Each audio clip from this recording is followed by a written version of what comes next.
Está con nosotros Marcelo Peretta, que es el secretario del Sindicato de Farmacéuticos y Bioquímicos. Marcelo, soy Luis Novarecio. Buenas tardes, ¿cómo le va? Hola Luis, buenas tardes, ¿cómo le Muy va? bien. ¿Coincide con que ha sido uno de los precios que más se han deslizado hacia arriba?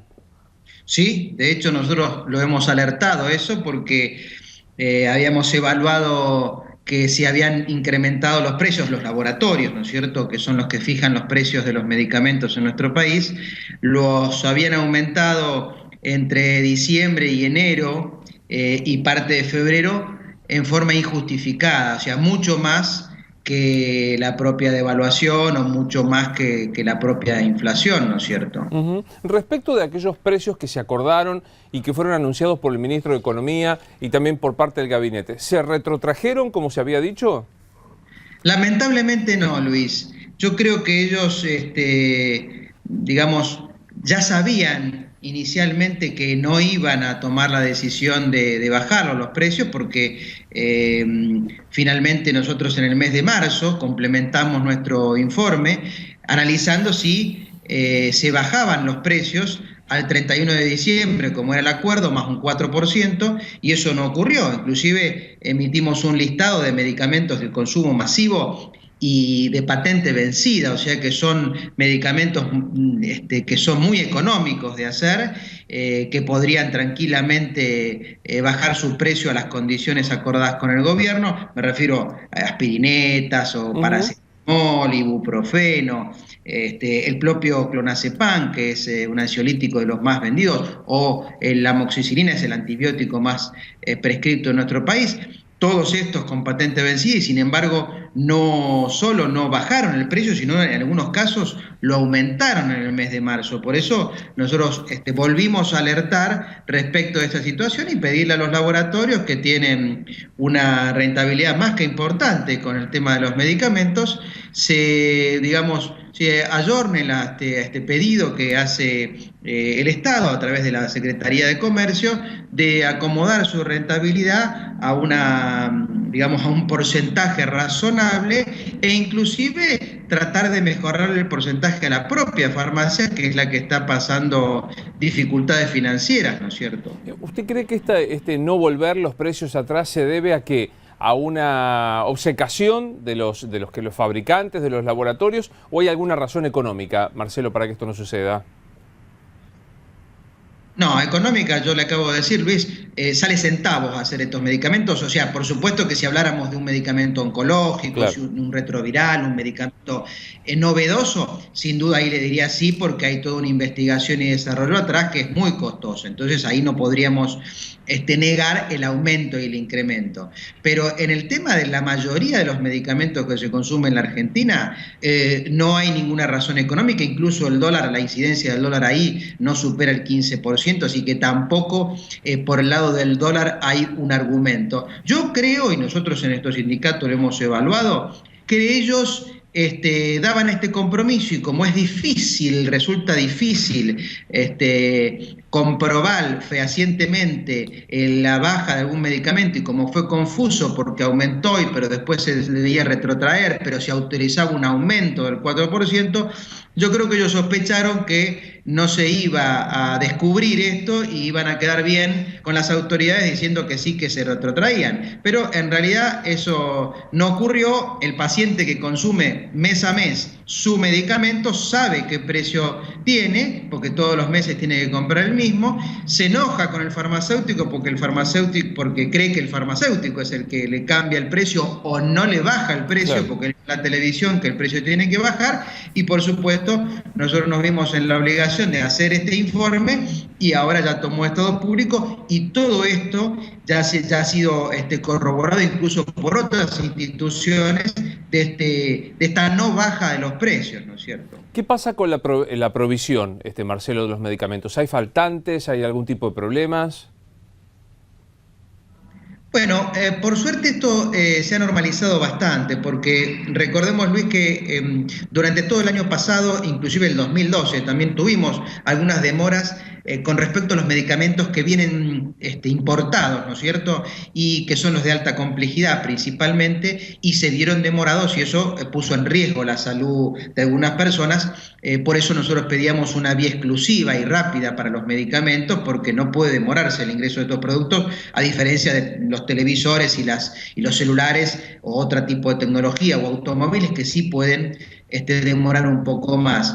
Hoy, por suerte, eso está algo más normalizado, inclusive algunos laboratorios han tomado la precaución de pedir más stock, de forma tal de que esté acá el medicamento para el caso que se necesite, ¿no es cierto? Entonces yo le diría, se ha reducido bastante la problemática, por supuesto cada tanto aparece alguna demora, nosotros tratamos de colaborar digamos, en comunicarnos con el laboratorio y cuando hace falta también con la Secretaría de Comercio, para que por favor en ese caso en particular el trámite se acelere.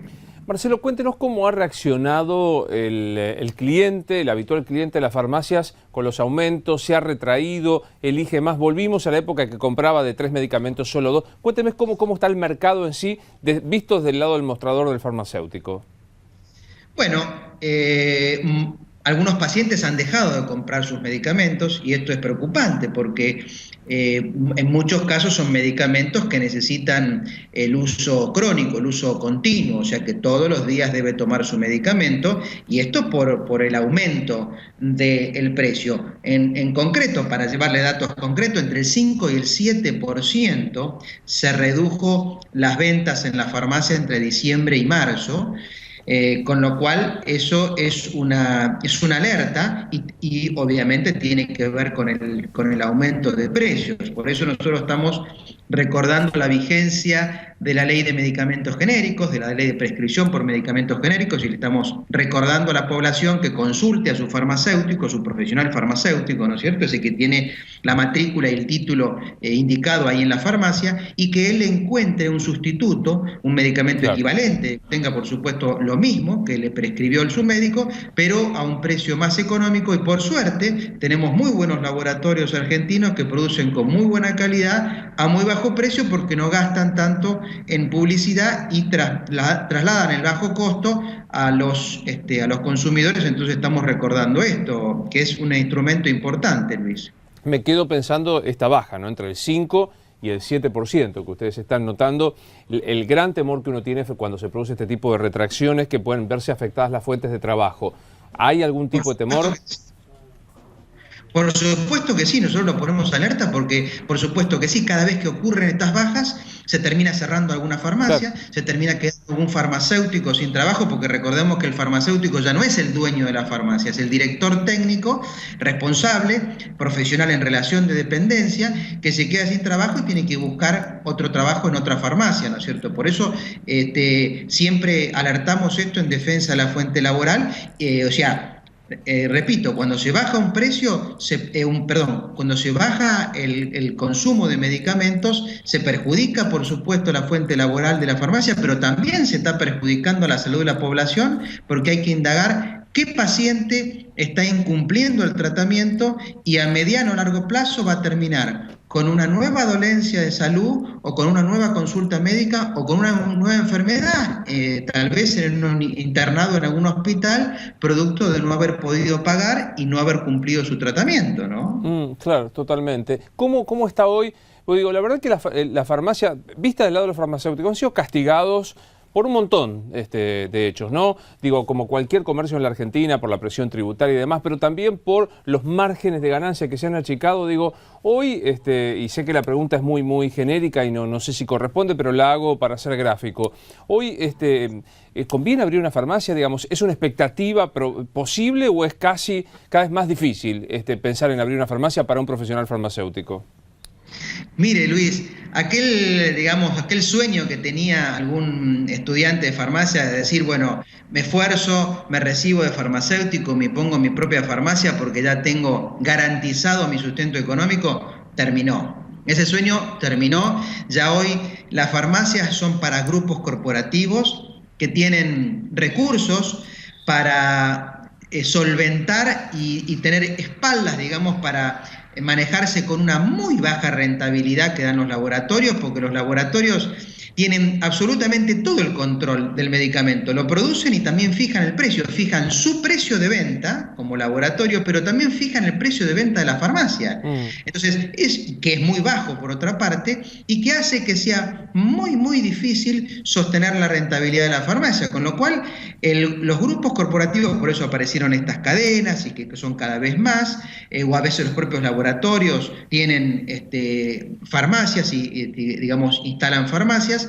Bueno, solamente para ellos. ¿Por qué? Porque pueden hacer que el muy escaso margen, ellos sí lo puedan sostener porque tienen espaldas. En cambio, el farmacéutico individual, aquel que hizo el esfuerzo y dice, bueno, me junto a mis ahorros para instalar una farmacia que hoy no menos de 150.000 pesos para instalar una farmacia y poder empezar, digamos, de cero a abrir sus puertas, además de toda la documentación y el papel que necesita y la habilitación ante salud pública, ¿no es cierto? Bueno, ese profesional independiente y ya no puede, porque no puede competir, porque el precio, como digo, de los laboratorios es alto y la rentabilidad es muy baja, hay gastos, por supuesto, alquileres, salarios, en fin. Ya hoy, en concreto, la farmacia es negocio solamente para las farmacias corporativas, pero bueno, digamos, en conjunto con los laboratorios tienen que hacer un esfuerzo porque no dejan de ser establecimientos de salud y expenden medicamentos esenciales, productos esenciales para la salud y no bienes comerciales. Ellos tienen que entender y no pueden excederse en esto de aumentar excesivamente los precios, sino como ocurre en otros países, debe estar muy bien monitoreado, muy bien controlado el aumento de precios. ¿Para qué? Para que la gente lo pueda pagar y por supuesto ellos van a seguir teniendo una adecuada rentabilidad y van a poder sostener las fuentes de trabajo, pero no en exceso como vemos que son ganancias siderales a costa de, digamos, en este caso las farmacias que terminan cerrando o el propio paciente que no puede pagar el precio de su medicamento, ¿no? Marcelo, gracias como siempre. Le mandamos un saludo desde Infobae TV.